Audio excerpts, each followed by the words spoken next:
What do you do when your friends are scared or upset? Sometimes you can help them feel better.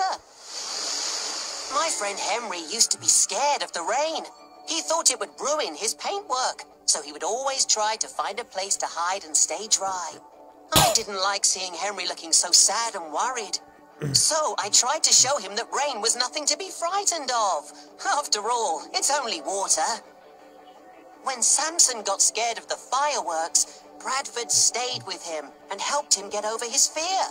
Once Samson calmed down, he realized that he did quite like the fireworks after all. Sometimes we can help our friends feel better, just like our friends can help us too. And friends who help each other are the best friends of all. Come on, Thomas! It's time to go. See you next time.